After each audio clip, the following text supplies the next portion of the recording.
Hi guys, I'm Adam Wilborn from What Culture. And I'm Andy Murray from What Culture. And don't forget, if you want to listen to the news as a podcast when you're out and about, you can do so by searching for What Culture Wrestling on either iTunes, Spotify, wherever you get your podcasts from. But coming up today, the latest news on the situation for NXT TakeOver and the Hall of Fame following the announcement that WrestleMania 36 inexplicably is going ahead. I'm going to tell you about the unfortunate glut of indie cancellations as a result of Mania moving to the Performance Center. The updated WrestleMania 36 card. 3 big names have been confirmed for next week's Raw. A former WWE champion could be making a huge return to the WWE. And the real reason Triple H was allowed to steal the show on SmackDown.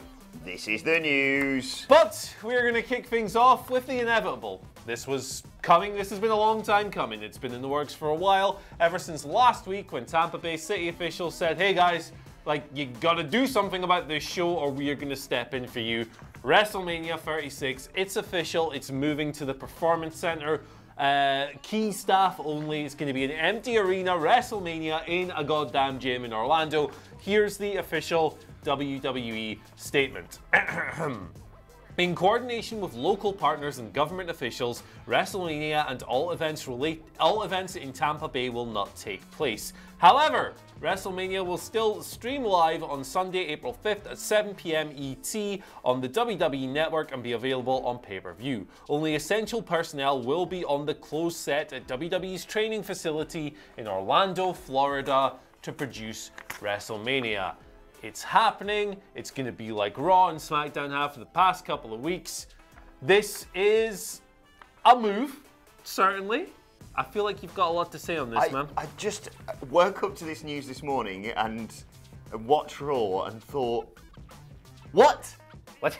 It's mind-blowing. We literally did a podcast yesterday about how WrestleMania it's not a matter of if, it's when they cancel it, because they surely can't go ahead with an empty arena WrestleMania, and then that's exactly what they went and did. I suppose I should have known this. It's Vince McMahon after all, but you gotta feel a bit sorry for the likes of Drew McIntyre, for Rhea Ripley, for Edge. Welcome back, Edge. You know, all this big excitement to absolutely nothing. I can't get my head around it. I understand why WWE want to, you know, the show must go on. That is what the company have done time and time and time again. You know, Owen Hart's death, 9/11, everything that, you know, that we've seen around, all those sorts of things. The company plows forward regardless.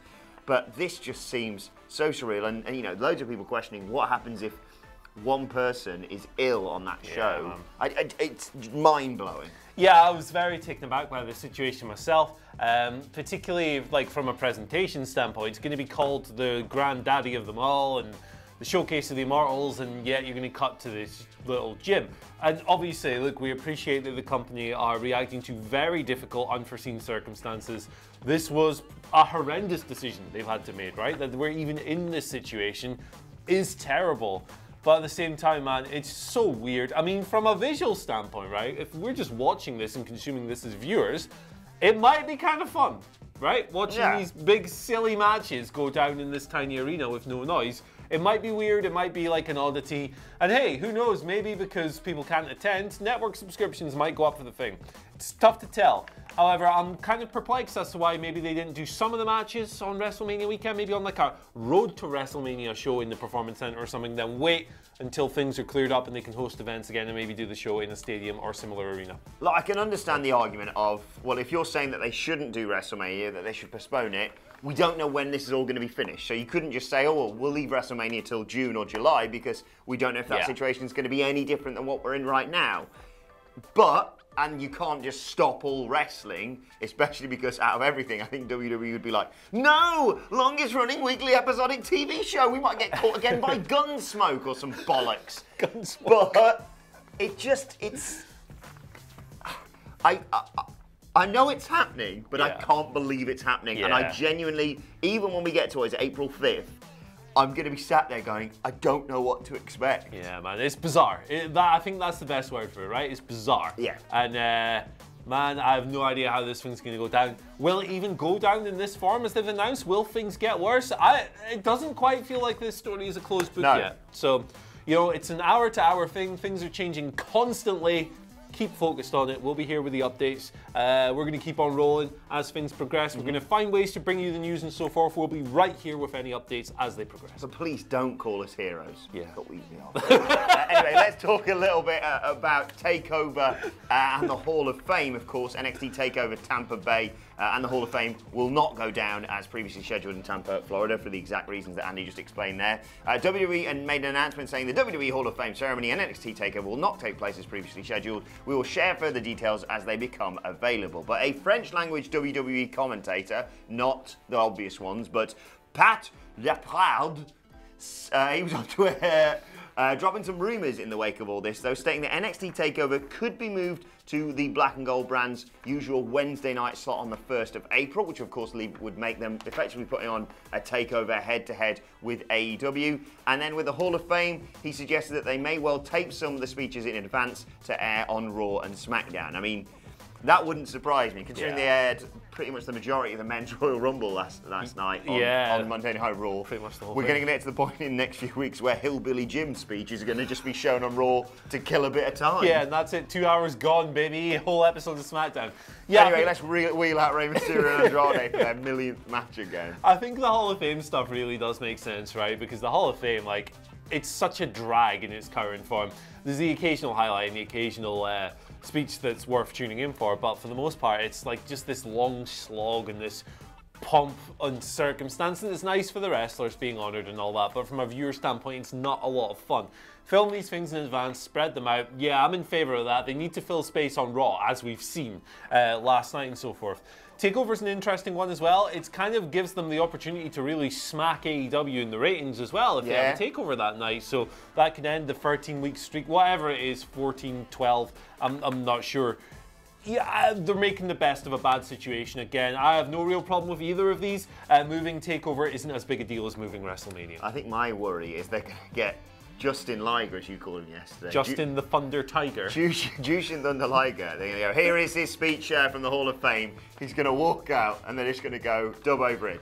Thank you. And they're going to be like, well, there we go, Jushin Thunder Liger. No idea who that guy was, but congratulations in the Hall of Fame. Everyone's speech is just going to get cut to pieces. Hello, everyone. Thank you for putting me in the Hall of Fame. Good night. Goodbye. I'm sorry.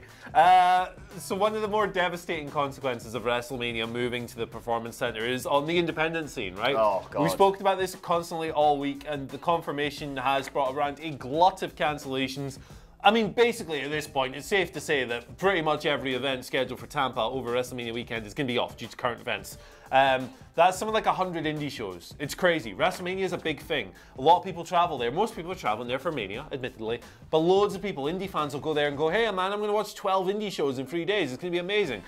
Well, this year, obviously, that's all done now. So WrestleCon events, including WrestleCon itself, the Mitch Hancock Memorial Show, Joey Ryan's Penis Party, the New Japan Lions Break, and of course the conference itself, they're all off. GCW and The Collective have postponed events including Josh Barnett's Bloodsport, Joey Janela's Spring Break, and more. Those have been postponed. They do plan on rescheduling those. And WWN, who are WWE affiliated, their Wrestle Expo is off. No Evolve, no Progress, no WWN Super Show, and more. There's a lot to unpack with this, and we don't really have time for it, but I think the shocking thing that you unearthed this morning was that the WrestleCon host venue, the Marriott, is still trying to charge them over 100 grand for the cancellation. I mean, they are working on it. They're speaking to officials, but I saw that, you may have seen the tweet doing the rounds, the disgraceful actions of the Marriott, basically going, no, this doesn't qualify for our cancellation rules, so you're going to have to pay us, I think, 80% of the fee regardless, which, you know, considering the current rules around the way people are meant to associate with each other, would basically be one man standing in each of the rooms that they've hired out. It's insane. A lot of people have been taking to Twitter and complaining to the Marriott. I do believe that WrestleCon are handling it themselves. You don't necessarily need to be tweeting at them, and I don't know which officials exactly they need to speak to. I know WrestleCon have tweeted a little bit more about that, but it is just simply disgraceful. It's tough, really, really horrible situation. They're going to bankrupt that company and the people who organize it if they get their way, so here's hoping. A ray of light through all of this, a slight ray of light, the indie group Black Label Pro, one of the more prominent indie groups in the United States, they're actually going to hold an event here. I've got a little banner printed out on March 28th It's going to be an empty arena show. It's called Empty House. It's going to be streaming live on independentwrestling.tv, which is a great streaming platform hosting all kinds of indie shows. IWTV Live, if you want to check that out. They're raising money for people who've been affected by this so badly. The wrestlers who are going to be out of pocket, the promotions who are going to be out of pocket as well. Again, if you have a couple of quid you can spare, don't go spending your food money. I'm not saying that. These are desperate times. Look after yourself first. That's key. But if you've got a little bit of change lying around, you can actually donate to their cause here. tinyurl.com/help the boys. tinyurl, I don't speak very well. tinyurl.com/help the boys. Once again, if you got anything lying around, man, you support indie wrestling, you like these promotions, GCW, you like the WrestleCon events, you like BLP, you like the other things on IWTV, give them a helping hand. But we've seen a lot of rough stuff over the past few days. Yes, indeed. Going to update you on the WrestleMania 36 card after last night. The Undertaker versus AJ Styles was added to that, with The Undertaker's quickest entrance, I do believe, ever. As well as that, Kevin Owens and Seth Rollins added to the card, which means the card as it stands features those two matches. The Fiend Bray Wyatt versus John Cena, and then 4 championship matches. The NXT Women's Championship, Rhea Ripley defending against Charlotte Flair. Becky Lynch against Shayna Baszler. Oh, last night's Raw really made me hope she loses the belt. The Universal Champion Goldberg versus Roman Reigns, and considering the fact there's going to be no crowd there to boo Roman Reigns, kind of pointless taking the title off of the Fiend Bray Wyatt now, isn't it? But anyway, WWE Championship match also features Drew McIntyre challenging Brock Lesnar for that title. And speaking of Drew McIntyre and Brock Lesnar, they're going to be on next week's Raw. WWE have announced this in advance. They're filling up the card because Lord knows they need to. I think there was only something like 9 wrestlers on last night's show. Crazy stuff, but that's the current situation. We're getting Brock, we're getting Drew, and we're also getting Randy Orton. These 3 have all been confirmed. Good news, develop those programs. Randy will probably reply to Edge, who challenged him to a last man standing match at Performance Center Mania, whatever the hell we're going to call it. But yeah, those are the Raw announcements. And some big news coming out about a potential huge WWE return. Alberto Del Rio could be set to return to WWE. And the source for this story is the man himself. He made a bold claim during a recent appearance on the, and I do apologise in advance for this, Nos Cayó la Noche TV show. You've done a good job there, man. Anyway, according to him, he said he'd been in talks with Vince McMahon's sports entertainment juggernaut about returning to the company later this year. I don't think he said those words exactly, but anyway, a deal has been formally agreed. Is yet to be formally agreed, but Alberto mentioned how the two parties have, quote, rebuilt the bridge where it pertains to any, let's just say, previous issues that Del Rio and WWE have had. And apparently, if all goes to plan, Alberto believes he could return to WWE towards the middle of the year, although, considering the current state of affairs... What a bag of piss this is, right? Like, he said the exact same thing last year. Yeah, I thought that. I thought, have we not done this story? Yeah, he's such a weird guy, Dirty Bertie, isn't he? Getting his name in the headlines. I mean, I will eat my hair if this happens. Joke's on you because I don't have any hair, but you know, no. Speaking of things that did happen and were good for, last news story of the day, this is a fun one. Triple H, right? He ruled on SmackDown last week. He was awesome. He bullied Michael. Yeah, I know, but it was funny. Yeah, he's colouring in his little soul patch. He was fanning around with the camera. He was saying, hey, I'm the only guy in the world who got busier, and people called it a demotion. It was fun stuff. And the reason this went down is because he had such good chemistry with Michael Cole, and the social media response was so good. This is according to Fightful. Apparently, Triple H was only supposed to be around for like the first part of the show. Michael Cole did say he's going to go away. I'm going to have some other partners. But WWE, they were like, nah, this is awesome. Let's keep it rolling. The one time they listened to the audience. Exactly. They booked it on the fly. They kept the whole thing rolling. It was a fun, enjoyable little caveat to that show that was really bizarre. I enjoyed it. Yeah. Hope you did too. Exactly. Poor Michael Cole, though, man. His ego took a pounding. He's just watching that going, well, these next few weeks are going to be tough. Yeah, baby. Let's move on to your Twitter questions at What Culture WWE, of course, if you want to get in touch with us. David D. Carvajal starts us off saying, hello, bros. First time, long time. He says, with WrestleMania happening, do you think they'll shoot all the matches on separate days leading up to the show, shows, or risk going live? That's an interesting thing. Let's have a quick glance here at their statement again. So they say they're going to stream live, right? But they could totally get away with just filming stuff in advance. I mean, like if you've got Drew and Brock coming to Raw next week, why risk traveling again? Why not film the match there and then? Yeah, that's a possibility I hadn't even thought of. And even though they've promised that it'll be live, Who the hell's gonna know, right? Who the hell's gonna know? Maybe someone will go, actually, in this match, the chair was over here and the chair was at a slightly different angle. Yeah. Some doofus on Twitter is gonna point it out, but like, man, yeah, I hadn't even considered that, but honestly, might be a smart thing to do. Yeah, genuinely. Bobby Horrell, related to this, gives us our second question today, saying, with WrestleMania being held behind closed doors, do you think WWE will have second thoughts about surprise returns / results since there won't be any fans there to react? Good question, that. A lot of people speculating whether or not Drew actually loses to Brock Lesnar at WrestleMania in a couple of weeks' time, and then they finally give him his crowning glory with the WWE Championship once they're back in big arenas. Yeah, I could definitely see them holding off on things like that. With that being said, man, they're still bringing in Steve Austin and The Undertaker for Raw and all this stuff, and I know they were scheduled already, but they could have easily gone, gonna save these for later, maybe, even though they're gonna be in the PC for a while. Yes, I could definitely see them holding off. Big returns are all about the crowd reaction, aren't they? Like, imagine if Sting shows up in the Performance Center and it's just like, oh, Sting's here, and the production guys. Imagine if we were going to get Taker versus Sting this year and then this happened. God, Oh my God. Man. Do you know what I think they're going to do? I've just realised. Every single match, DQ finish. Yeah. No one's going to boo. No one can boo. Yeah. Just to be Byron Saxton there going, yeah. Love you, Byron. He's turned face after last night, hasn't he? We'll get to him in a second. Tough crowd. Matt Reigns gives us our final question Legend. today, which kind of relates to what we were discussing about NXT and AEW, saying, hey guys, do you think the Exalted One, aka Brody Lee or Matt Hardy, debuting in front of an empty crowd may doom them from the start? I just don't see how this goes well tomorrow night. Yeah, man, same thing. Same thing as WWE. Are you going to really pull off a big debut or a big return when there's no one to react to it? This will be a very interesting lesson in AEW's wrestling philosophy, really, because are they the kind of guys who are just going to press ahead regardless, or are they going to like adjust their plans accordingly? We'll see it again with War Games or Blood and Guts next week. Are they going to do that match in an empty? I've just spat everywhere. That word. I don't know.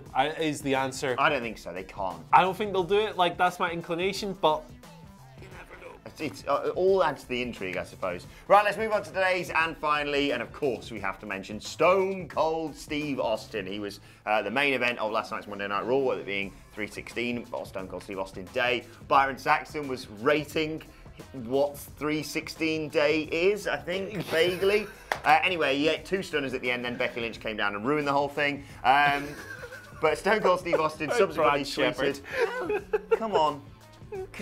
She wasn't good, but she is no. Stone Cold Steve Austin said, my sincere apologies to Byron Saxton for kicking him dead square in the balls. Go and find this tweet, because there is a video link underneath, and oh boy, Byron Saxton, you took a pounding. Right in the sisters. He said, I don't know what hurts worse, his balls or my foot. I'll go in for x-rays tomorrow. So maybe he broke his foot on Byron Saxton's balls. I've no idea, but he said, Byron, ice him down for 20 minutes every other hour. That's what Vince did. All the best. 316 Day. Stone Cold Steve Austin never ever change. Rest in peace to Byron Saxton's childbearing days, man. But I mean, like, it's not a bad life, is it? It's a hell. I'd do that. I'd take a kick square in the balls to say I shared a beer with Stone Cold Steve Austin. Hell yeah, man. Stunner. Byron was probably loving that, man. He loves this stuff. Like, we all saw him marking out for Kofi's stuff up to WrestleMania. He loves it. He's just a big fan, living out his dreams on I like Byron, man. I know a lot of people get tired of him and stuff, but he's such a nice, enthusiastic guy. Yeah. Like, just be nice to Byron, man. Let us know in the comment section who you'd like to get kicked in the balls by. Watch there, don't forget to like, share, and subscribe to What Culture Wrestling on either iTunes, Spotify, or wherever you get your podcasts from. Myself and him, because there's not many of us left in the office now, are going to be not previewing, reviewing even Monday Night Raw a little bit later on today. Plus, let us know your thoughts and Twitter questions on Twitter at WhatCultureWWE. Again, please don't call us heroes. Watch there, you can follow both of us. You can follow him at Andy H. Murray. The H doesn't stand for heroes. Oh. It stands for high spirits. That's it. We're trying to keep them up. I hope you're trying to keep them up as well. We've just infected each other. Oh, man, bollocks. You can follow me at Adam Wilmot. Follow us all at WhatCultureWWE, as I said. But for now, my thanks to Andy Murray. Thank you for watching. We will see you soon.